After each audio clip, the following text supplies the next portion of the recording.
আসসালামু আলাইকুম। দুই কারণে বেশিরভাগ কবরে আযাব হয়। আল্লাহর অবাধ্যতা করার কারণে মানুষ পরকালে শাস্তি ভোগ করবে। আর যারা আল্লাহর আনুগত্য করবে, আল্লাহ তাদের চিরসুখ শান্তির নিকেতন জান্নাত দিয়ে ভূষিত করবেন।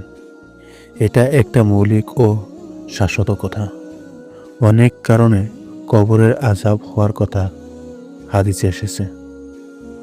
এক হাদিসে দুটি কারণের কথা বিশেষভাবে উল্লেখ করা হয়েছে।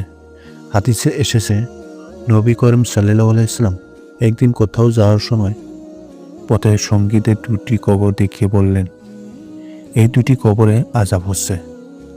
কারণ হিসেবে তিনি বললেন, এদের একজন পেশাব করে পবিত্র থাকত না এবং অপরজন চকলখড়ি কুটনামি করে বেড়াত।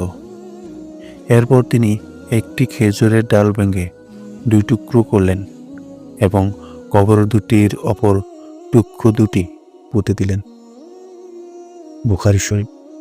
হাদিসে রাসূল সাল্লাল্লাহু আলাইহি ওয়াসাল্লাম আরও বলেন, যে দুটি কারণে তাদের আযাব দেওয়া হচ্ছে তা থেকে মুক্ত থাকা তাদের জন্য কোনো কঠিন কিছুই ছিল না।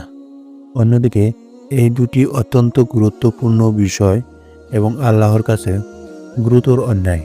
বিষয়টি খুব হালকা নজরে দেখার সুযোগ নেই। বস্তুত পবিত্রতা ঈমানের অংশ।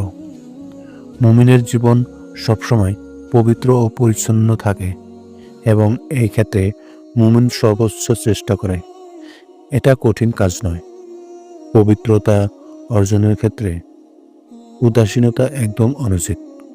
এতে অবহেলার পরিণতি কতটা ভয়ঙ্কর ও কষ্টদায়ক এই হাদিসটি থেকেই বোঝা যায়। তাই পবিত্রতার ব্যাপারে অবহেলা করা কোনোভাবেই উচিত নয়। কুটনামি অত্যন্ত ঘৃণিত ও গুনাহের কাজ। এতে সামাজিক শান্তি শৃঙ্খলা নষ্ট হয়। হাদিসে এসেছে, চকলখড় জান্নাতে যেতে পারবে না। আল্লাহ আমাদের কবরের আযাব থেকে রক্ষা করুন। আমিন।